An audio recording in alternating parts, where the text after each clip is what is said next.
In today's news, former Premier Fahie retires from elected politics, and the BVI Health Services Authority's chairman shares 2023 objectives, and the mother reflects on difficulties of diabetes care in the BVI, and the BVI now has 7 newly graded black belts in Don Jitsu Ryu martial arts. But these and more stories when 284 News return.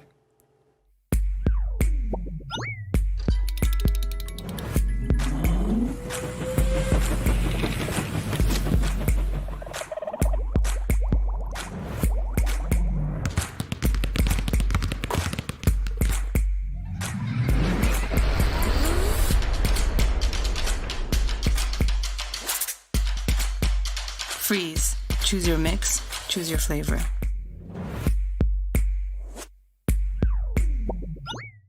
Good job there, brother. All right. I'm surprised you're here. I'm surprised you're still alive. Charles, it's been 60 years. I wish it was 60 more. Let it go. No, you know what you did. It was just ice cream. But you know what? It was delicious. What? We're like a family get-together without all the family drama. What you gonna do? CG Insurance. Good like that. Well, welcome viewers to the Thursday, November 24th edition of 284 News. I am Kamal Haynes, bringing you the latest out of the British Virgin Islands. I want to thank you guys so much for joining us. Well, leading today's newscast, former Premier Andrew Fahie has announced his retirement from elected politics effective today, November 24th, 2022, bringing more than 20 years in politics to an end. Fahie conveyed the message in a notice issued to the House of Assembly, which was read by Speaker Corinne George Massicot during today's proceedings. So with a heart filled with gratitude and being respectfully mindful of your ruling conveyed in a previous sitting of the House of Assembly in response to my 18 July 2022 correspondence to you on the matter of any further absenteeism on my part for future sittings, I, Andrew Alturu Fahie, now respectfully take this time to officially inform you, Madam Speaker, through this written notice with effect from 24th November 2022 of my retirement from serving in the capacity as a member of the House of Assembly of the Virgin Islands and 1st District Representative, and from active politics at this time. Madam Clerk, Deputy Speaker, and all other members of the House of Assembly, you are all also duly officially informed via copy. I also take this time to acknowledge receipt of your 2nd September 2022 correspondence in response to my 18 July 2022 correspondence. Madam Speaker, I humbly and respectfully request of you to please officially convey my retirement that comes into effect from the 24th November 2022 to all the requisite authorities, especially to all members of the House of Assembly, as well as to the people of the Virgin Islands, especially my beloved people of the 1st District on the floor of the House of Assembly via this letter, among other means you may deem appropriate. My deepest appreciation and love I express to all. May God forever bless the Virgin Islands and the people of the Virgin Islands as our best days are yet ahead. Respectfully, Andrew A. Fahie, Member of the House of Assembly. Well, the former Premier also congratulated George Massicot in her position as Speaker and reflected on the work of the territory's 4 parents that helped to build the BVI. First, I must once again congratulate you as you serve our Virgin Islands in the capacity as Speaker of the House of Assembly of the Virgin Islands. It is indeed a privilege, no matter the capacity, to serve the people of the Virgin Islands, especially as a member of the House of Assembly of the Virgin Islands. For this, we all will forever remain eternally grateful. Our 4 parents have built our Virgin Islands through prayers to God, and like Moses, used the little that was in their hands en route to the Promised Land. They accomplished plenty. They built the prosperous and beautiful Virgin Islands as it is known today. As the journey continues today, As the journey continues today, our Virgin Islands, especially through the House of Assembly, must continue to do like our foreparents, learn from the mistakes of the past while embracing the challenges of the present and thereby turning them into opportunities for the present and future generations. Also learn to pause at times and celebrate the victories along the way. Well, this ongoing sitting of the House of Assembly is the fourth consecutive sitting since Speaker Masticott announced that she will no longer accept any notices of absence from the former Premier. Well, according to Section 84(2) of the House of Assembly's standing orders, a member of the House shall vacate his seat if the member in any one session is absent from the House for more than 3 consecutive sittings without the written leave of the Speaker. But this meant that Fahie, who was the first district representative up until today, would have been made to vacate his seat at the end of the present sitting of the House of Assembly. Fahie, who is jointly charged with former Managing Director of the BVI Ports Authority, Olivine Maynard, and her son, Kadeem Maynard, is awaiting trial in the United States District Court, Southern District of Florida, on January 9, 2023. But the trio are charged together with conspiracy to import a controlled substance, conspiracy to engage in money laundering, and attempted money laundering. Fahie and Olivine Maynard are additionally charged with interstate and foreign travel in aid of racketeering, taking their overall tally of individual charges filed in the United States District Court of Southern Florida to 4. Our viewers, more to come as this story continues to develop. Now, moving on, viewers, we are in a recent press conference. Chairman of the BVI Health Services Authority, Moleto A. Smith Jr., provided a glimpse into what the authority would like to accomplish in the new year. Well, top of the list and likely the first of the named objections with which hopes to be accomplished in 2023 was to obtain accreditation. Well, according to Smith, the board is taking an all-hands-on-deck approach to gear up stakeholders for a necessary review in the first quarter of 2023. The objectives of the board are as follows. The key priorities over the next few years are as follows. Number 1, enhance quality of healthcare delivery in the BVI through the following objectives. Maintaining accreditation. Accreditation is the gold standard for which the organization wants to operate at, both from a operational and quality perspective, and it indicates an international level that healthcare delivery will continue to operate at in the Virgin Islands. So we have an accreditation review, our second, coming up in February, March, and the staff and everyone is moving diligently to meet our objective of being reaccredited in that next survey. Well, another major hurdle the board hopes to tackle in the new year is the creation of effective strategies to assist in the recruitment and retention of trained staff. Well, Smith noted that following the 2017 hurricanes, the BVI Health Services Authority lost scores of skilled workers, a situation that was exacerbated when global demand for health workers multiplied due to the COVID-19 pandemic. After the hurricanes, the HSA lost close to 100 employees, many of whom were nurses and other key providers. This has been compounded by the global pandemic, where healthcare and healthcare workers have been at the forefront of protecting not only the BVI community, but the world overall, because it is a global pandemic. There is currently a strain on recruitment and retention worldwide. The BVI is no exception. So a key strategic objective is the recruitment and retention of healthcare professionals in this very stressed environment. But while the BVI Health Services Authority is hoping to improve its ability to provide care, it is also hoping to better equip potential patients with the knowledge they need to keep themselves in the best health possible. Well, Smith noted that preventative health and wellness is a core aspect that the BVI Health Services Authority is exploring in the interest of reducing costs of care in the long term. A focus has always been, for a very long time, on hospital services. The BVIHSA is the authority for healthcare across the full continuum of healthcare delivery. There cannot be a singular focus on acute care delivery and expect that we can contain, reduce, and control costs moving forward.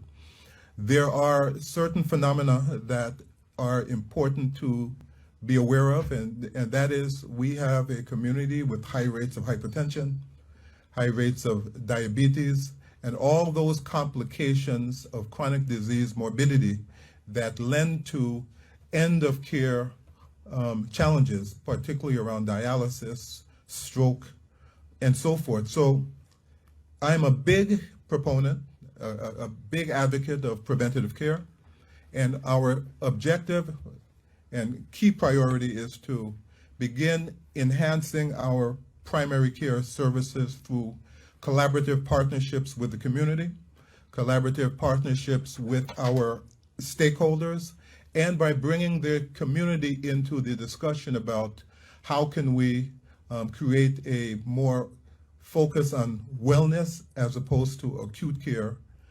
We know that acute care is something that you must have, but it should not be the only and singular focus of any health system. Well, up next, viewers, a mother reflects on difficulties of diabetes care in the BVI. But these and more stories after a word from our sponsor. The wait is over. CCT Fire is here. Experience ultra-fast downloads, seamless streaming, and even more reliable connectivity on an all-new fire-blazing super-fast CCT Fiber network. CCT Fire. Bring it home and upgrade today.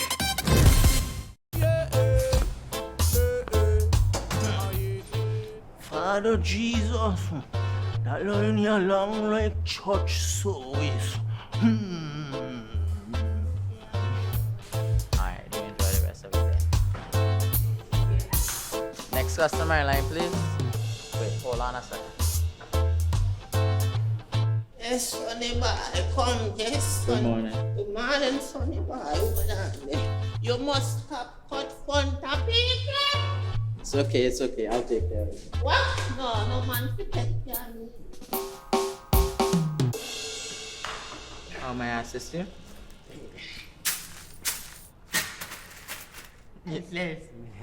You want top of power? You want top of power? Join the prepaid party with CCT and enjoy more affordable data plans, more top-up promotions, more savings with hero bundles, and more value for your money each and every Tuesday with Top Up Turn Up Tuesday. Visit a CCT store today or anywhere CCT Top Up is sold and top up your phone. 5, 10, 15, 20, 25, 30. You want top of power? So you're saying I can ask this cat any question? The cat is connected to the computer. You just type in the question, it will read his mind. There the answer comes.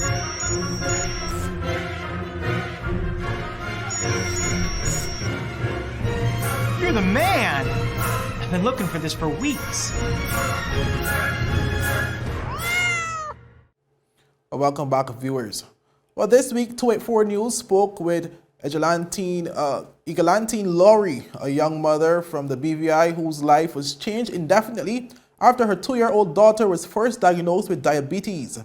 Reflecting on the difficulties she's faced in getting the necessity for her daughters, Laurie is urging diabetes awareness in the BVI and calling for more to be done for the diabetic community in the territory. Well, she spoke with Jacko Wedding. On Wednesday, November 23, 2022, 284 Media attended the BVI Diabetes Association's Insulin Dependent Diabetes Care Symposium. There we met Eglantine Laurie, a parent of a diabetic patient who shared her story of the difficulties of having a diabetic child in the BVI. We are continuing our discussion with Eglantine, and before we started filming, you were actually telling me about your interest in diabetes awareness because of your experience with your daughter. So could you tell us a bit about that again? Okay, Annika was diagnosed at the age of 2 here in the BVI, and because of the lack of knowledge and education here in the BVI, we had to be traveling to Puerto Rico. It was very costly for us every 3 months, and just for the strips alone, to be buying strips here, It had to be whether to feed her, save money for her another trip, or buy strips. So for me, my biggest thing was for the strips and the education here in the BVI that we are lacking here. All right, and I guess that's exactly what today's activity has been about. The focus is really on information on insulin dependent diabetes. How do you feel seeing that the Diabetes Association is taking the initiative? I mean, they have been for some time to ensure that BVI Islanders are informed about the issue. Well, to be honest, it's a great deal for me because when Dr. Lois when she called me and told me she wanted me to come home this year and what she had planned, I was so excited. I mean, Dr. Lois can tell you, even before she finished talk, I was done starting to talk. Because my thing is from time I left her in 2016, and the information and knowledge that I got how to take care of Anika back over in the UK, I was like, I have to relay this message back home. Because for me, I'm a home person. I love my home. So every time I go to the doctor with Anika, I will relay that information to Dr. Lois. And we will have a communication because in case Anika wants to come back here or come see her family or father here, at least I know I have someone that highly knowledgeable about Anika. And it was so much that we have learned over there. In the beginning, it was so overwhelming because we didn't get taught all of this here. When you hear, all it was telling us is about if her sugar is too high or too low, what's going to happen. We were just hearing all the negative, but we was not hearing that, okay, if you do this and you do that, at that time, because I know Dr. Lois is more into healthy lifestyle and all those different stuff. But at that time, we never had that knowledge here. So for me, I've lost too many friends last year and the year before to diabetes. And even to family member, like my sister-in-law died from complication of diabetes.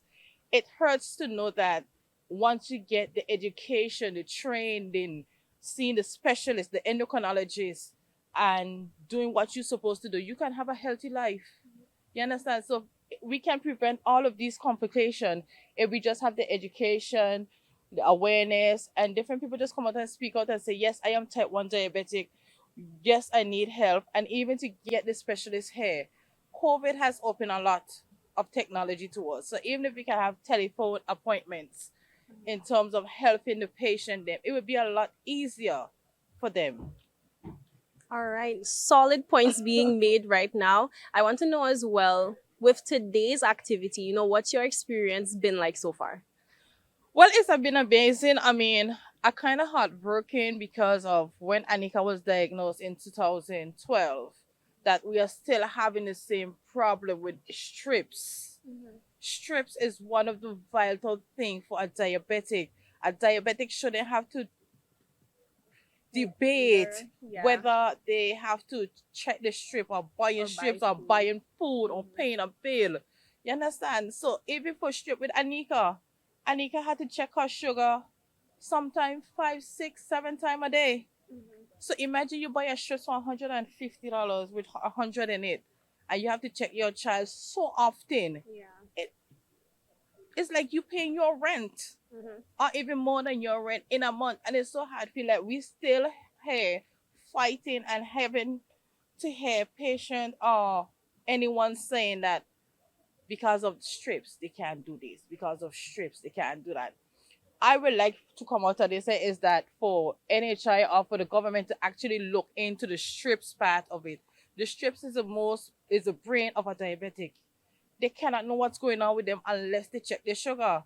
And a family should not have to be, especially if you're working at minimum wage like what I was doing.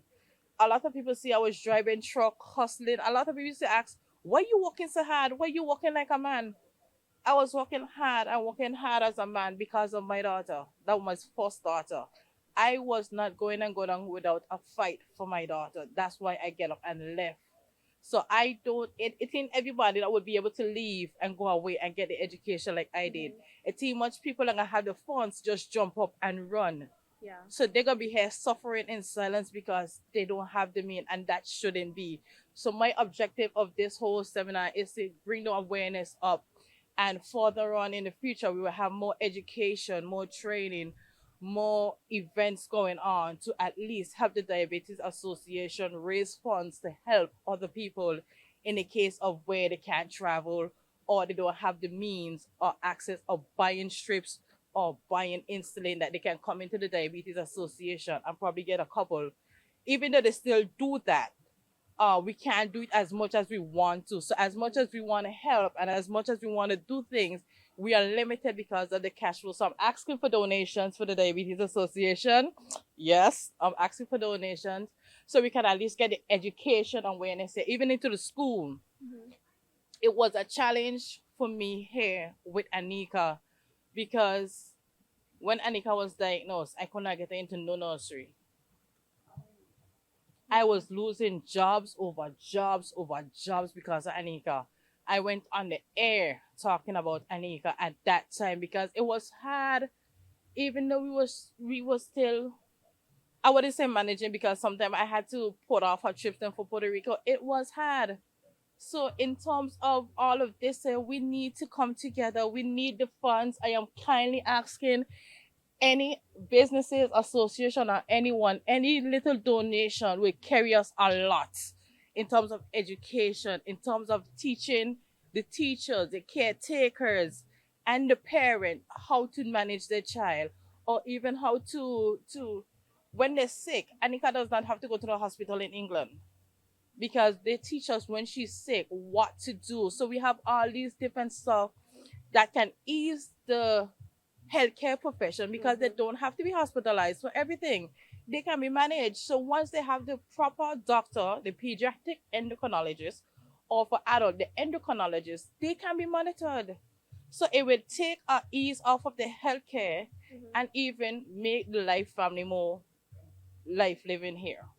Absolutely. I strongly agree that when you educate people and people are able to help themselves, then it helps everybody else along the way. And of course, the Diabetes Association is doing such a great job with that. For sure, you did mention a lot more needs to be done, but it seems like things are going in the right direction. I just want to say thank you so much for speaking with us. Okay, thank you, no problem. And again, we are kindly asking for donations, or even for any diabetic patient. We are now asking if you can come into the Diabetes Association and register so we can have the numbers, so we can put out a better fight, because I'm here to fight. Dr. Lois are here to fight. And the Diabetes Association, we are putting up a fight because enough is enough. And to eliminate all those extra complications, we want to educate you so you don't have to go through all of those stuff. So thank you so much again. Wrapping up from Village Key, I am Jacka Whitting for 284 News. Back to you, Kamal. Well, up next, viewers, the BVI now has 7 newly graded black belts in Don Jitsu Ryu, martial arts, and former Haitian PM demands apology from Canada. We get to those stories when 284 News return. Yo, everything good there? Aye. This thing got me one way, daddy. What you mean? Ever since I hook up with this thing, can't eat, I can't sleep. This is the first thing I touch it when I reach home. What you really? Hey, this ain't like you, know. Dad, this thing got me staying home, keeping out of trouble me. Wow. What your name is? Shit. I talking about my CCT life. Don't worry about missing your favorite series, sports, news, and local programming. Come to CCT today and sign up for CCT Live to access over 80 channels. CCT Live. Bring it home. 1 month free trial turn into 5. 5 months turn into, well, you know, I watching ball. I even watching football. Dad, Nickelodeon, Paw Patrol. I am hooked. Hooked, I tell you. That's out. That's 6. That's out.